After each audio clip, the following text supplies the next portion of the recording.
Good morning, everybody. It is actually almost 1 a.m. And this is Thoughts If It Were You, Food for Thought. And I'm your host, Gentrics. Now, we've been going over dietary facts for the last couple of days, trying to get as much information as we could out there about nutrition and how you can be a healthier you by controlling what you're eating and knowing what you're actually putting in your mouth. Okay? And I'm not just giving this advice. Over my podcast, I'm actually using it myself. And within the last couple of weeks, I've managed to lose about 10-15 pounds. So I'd say it's a win-win for me. So if I can do it, I know you can too. Slight modifications need to be made for each individual person, but the overall satisfaction and the overall point of what we're doing is still there. So we're going to go on and finish with the last of the food, diet, and nutrition ideas that I have. And that would be the dietary minerals. Okay? Now, the first thing that must come to mind is why? Why dietary minerals? What's the point of knowing what this is? What good does it do for me? Well, let's start with this, okay? What are minerals? Now, that's a question a lot of people should first ask anyway. I'll keep it simple.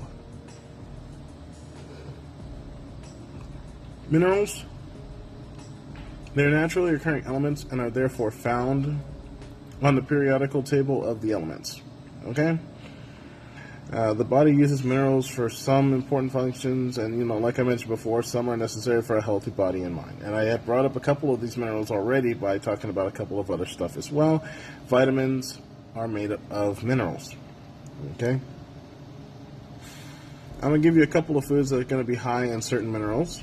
However, it's not going to be as accurate what is some other lists out there, but I'm going to give my best from what I have, okay? Plants and animals get the majority of minerals from the soil on which they are grown or raised. So if the soil is in a particular region is rich in one type of mineral, then this is likely to be found in a higher concentration in plants and animals of that region, okay?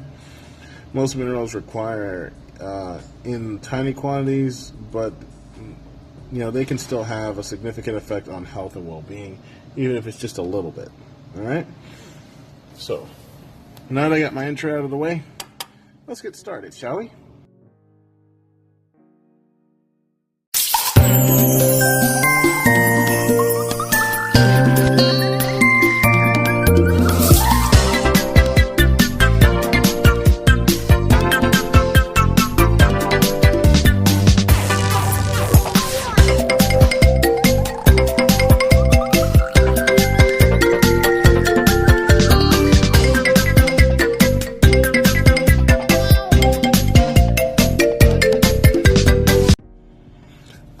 Disclaimer, okay? If you think you may be deficient in a certain mineral, then you should be properly diagnosed by a healthcare professional. Self-diagnosis can be dangerous. Most people get their daily minerals from eating a well-balanced, varied diet, including lots of fruits, fresh fruits, and vegetables. Okay? Now that I got that out of the way, let's go ahead and go through the list of mineral nutrients that I have here. I'm going to try my best to keep them in alphabetical order. But no guarantee. First up is boron. It can be found in many fruits, vegetables, and even a couple of nuts. That could have been worded better. It is needed by the body in tiny quantities. It helps the body to use both calcium and magnesium effectively, and is thought to be useful in bone development and maintenance, muscle development, and even your strength, and can help alleviate problems associated with vitamin D deficiency. And it's also been known to prevent arthritis, though I have yet to see this. Next is the all and well-known calcium. Yes, it is a mineral, and it's found mostly in milk and other dairy products. This including cheese, yogurt, low-fat dairy products contain more calcium, as less of their volume is taken up by fat. So, nuts, seeds, oily fish, dark green vegetables can also be rich in calcium. Notice I said dark green vegetables. It is required for the production and upkeep of your bones and your teeth. Okay, so calcium plays a key role in nerve signaling, your muscle contractions, as well as controlling levels of your hormones. So chances are, if your hormones aren't where they're supposed to be, it's probably because you have a lack of calcium. However, too much calcium is dangerous, and it can lead to serious problems like stroke and heart attack, whereas little can cause muscle cramps, numbness in the extremities. Even abnormal heartbeats can be caused from this. Okay. Next would be chromium, this mineral. It helps your body break down fat, carbohydrates, some hormones like insulin. It is also fundamentally in the body's production of, it's fundamental in the body's production of some fatty acids and cholesterol, essential for brain function. It's needed in small quantities, and it's common in many foods. So we get most of our chromium through meat, fish, whole grains, fruit, vegetables, so on and so forth. Okay. One is cobalt. I covered it in vitamins. It is found in vitamin B12. It helps with the production of red blood cells, and it's only needed in small quantities in our diet. Okay. So with that, we're going to take a short break, and I'll be right back.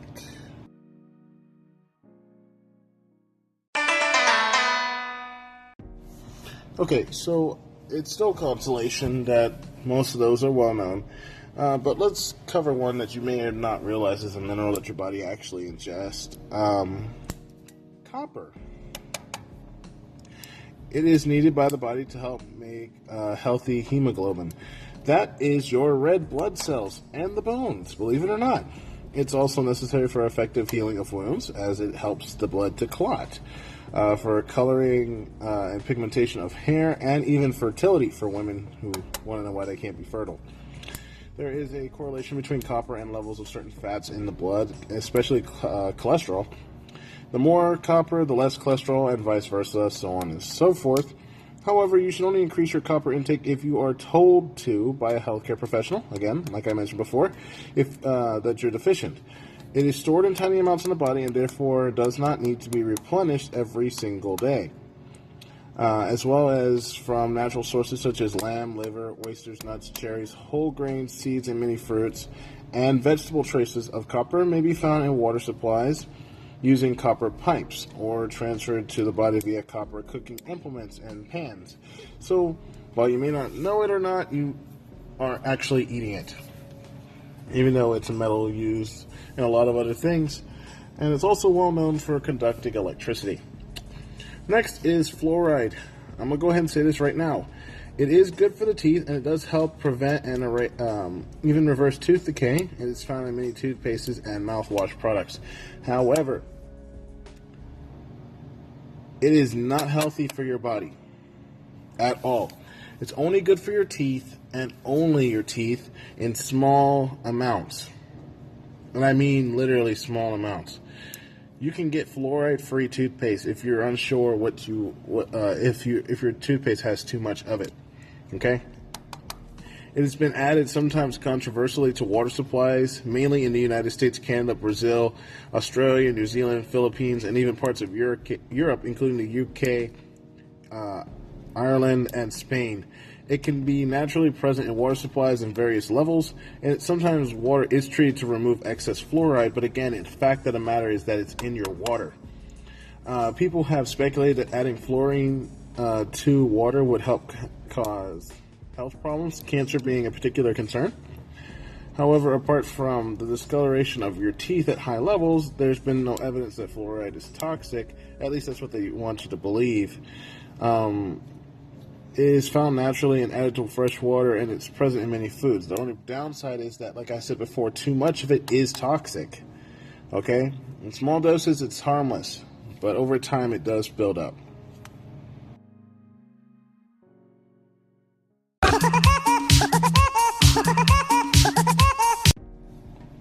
Yeah, it's not exactly a good one.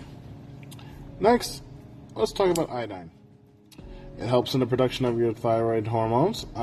It helps your body to keep a healthy metabolism, digesting food thoroughly and at the right speed. It may also help prevent certain cancers.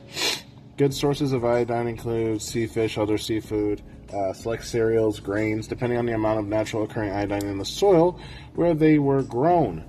Okay. After that would be iron. It's an important nutrient helping to make your red blood cells, well, red, and allow them to carry oxygen around your body. Now, keep this in mind. A lack of iron can lead to iron deficiency anemia. It's a potentially serious condition. It may include some of the following symptoms: tiredness, feeling faint, being easily made breathless, heart palpitations, fragile nails, hair loss, and in extreme cases, even heart failure. Okay, iron deficiency anemia occurs most commonly in women, especially during heavy menstruation, like your menstrual cycles, and in pregnancy. It can usually be easily corrected with iron supplements, so this is why you have to be very, very careful. Next is manganese, not to be confused with magnesium. Okay, manganese is a essential element. It's useful in the formation of bones and performing functions in the pituitary gland. Also, your liver, your pancreas, and your kidneys, so it helps with your bowel movement. It also aids in the breaking down of carbohydrates, your cholesterol, and amino acids in the body. It's found mostly in whole grains and many fruits and vegetables. And get this, it's also found in tea. Believe it or not, it's found in tea. Okay? Next would be the molybdenum. It's pronounced molybdenum, but point in case being that it is found in many, many foods. Okay, let's put it simply. It's found in liver, eggs, green beans, sunflower seeds, lentils, cucumbers, and whole grains. However, the amount of it found in foods is usually dependent on the area where they grow. Okay. As for its key roles in the body, well, including enabling enzymes to function, which enzymes are large molecules that increase the speed of chemical reactions within your body, without being changed themselves in the process. This can help protect against certain cancers, but in high doses can also interfere with the body's ability to process copper. So, molybdenum is good and bad. Okay?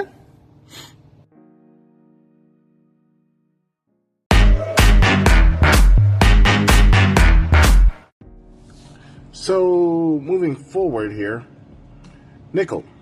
Yes, your body does ingest nickel. It is needed in very small quantities in your body, and its exact purpose, well, how do I put this? It's not exactly clear. Having too much or too little can cause problems in your body, so that is a known fact. Deficiency can lead to depression, hypertension, liver disease, and anemia. That's known. People with nickel deficiency can also have high blood sugar. By the way, having too much of it, on the other hand, can mean low blood sugar levels and increased risk of chest pains, which is agnia, and asthma can be caused from too much nickel found in your body. It's found in nuts, seeds, whole grains, cocoa powder, dark chocolate, as well as other foods. Okay.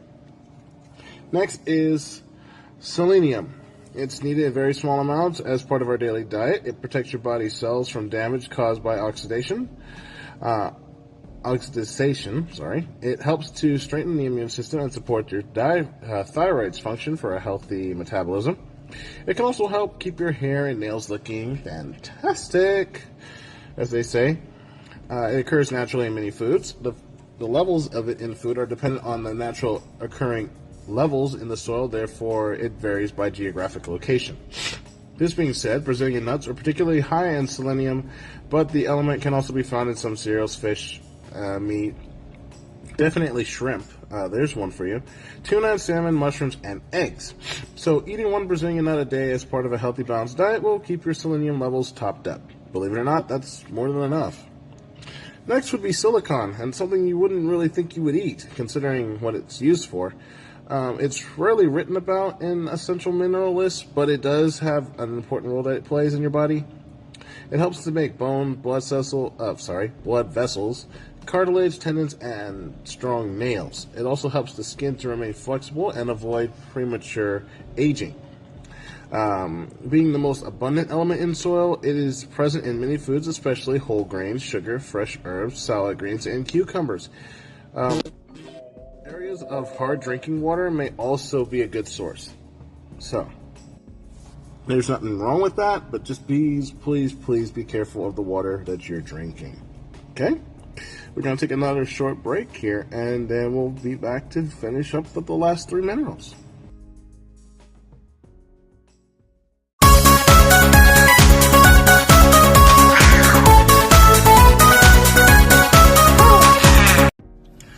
So now let's get on to one that a lot of people know of, sodium. Most modern diet provides sodium in levels far higher than what your body's actually needing. And with that being said, due to the amount of sodium chloride contained in processed and manufactured foods, you need to watch what you're eating. Salt is made up of approximately 40% sodium and 60% chloride. Keep that in mind. And according to the U.S. Department of Health and Human Services, the average daily American diet contains around 3,400 milligrams of sodium. Your body only needs 1,500 milligrams of sodium, less than a teaspoon of salt a day. The sodium helps regulate the amount of water in cells, controls the overall fluid balances in your body, and helps keep nerves and muscles working properly. On that note, sodium chloride or salt intake has an effect on blood pressure. High salt diets increase blood pressure, whereas reduced salt intake can also lower blood pressure. So high blood pressure can result in serious health problems, including heart and kidney disease, if not kidney failure. So please keep that in mind. Next is vanadium. This one I'm familiar with. Okay, it is needed only in small amounts. Most people get enough of it from the food they eat, and deficiency in this is very, very rare. Okay. Supplements are usually not recommended as high levels can be toxic. It's essential for proper growth and development of your bones. With the help of Popeye the Sailor Man, many people believe that spinach is a good source of iron. It is, however, spinach also contains iron absorption inhibition substances that render most iron in spinach unusable by your body anyway. So tea and coffee also contain substances that can make it harder for your body to absorb iron. Good sources of iron include liver pate, fortified breakfast cereals, kales, nuts, beans, and whole grains. So keep this in mind. Vanadium helps with your body's processing of iron. So if you don't have enough of it in your body, that's one of the reasons why you're not getting what you need. Last but not least, zinc. Okay, it's an essential mineral of paramount importance to your health. A deficiency is a huge problem in developing nations, and it is estimated that zinc deficiency affects around it used to be over 2 billion people, but we've already exceeded past 5 as it is now. Okay, and in children, lack of zinc can hinder natural growth and sexual maturity, increase the likelihood of developing infections, and cause diarrhea. In adults, zinc deficiency is usually due to inadequate diets, eating the wrong things. There are many symptoms of zinc deficiency. These can include, and I'm just giving a short list here, depressed growth, diarrhea, impotence, hair loss, eye and skin lesions, reduced appetite, reduced concentration. Other brain functions will be weaker. There'll also be a weaker immune system. You won't be able to think as fast. You'll always feel sluggish. Yeah, see, zinc has a very big role that it plays in your body. It is present in many foods, including meat, especially red meat, seeds, and nuts, seafood, cocoa powder, and dark chocolate. Zinc supplements are widely available and are sometimes recommended for people on vegetarian and vegan diets. As it doesn't matter if you don't want to eat these other things that I listed here, keep in mind if you don't have enough zinc in your diet, yes, you may be fit, yes, you may be skinny, but your sexual levels will drop like the wind during a storm when you walk into the eye. I'm sorry to say this, but your body does need a lot of the things that you don't think you should be eating. Okay? So with that being said, that brings a close to diet and health for your body, as well as the food and nutrition that you need for your body. Okay? I thank you guys for sticking around as I was completing these segments for this topic. We'll be going back into personal skills and picking up where I left off with the next available skill. Until then, I wish you the best and have a great rest of your day. Gentrics out.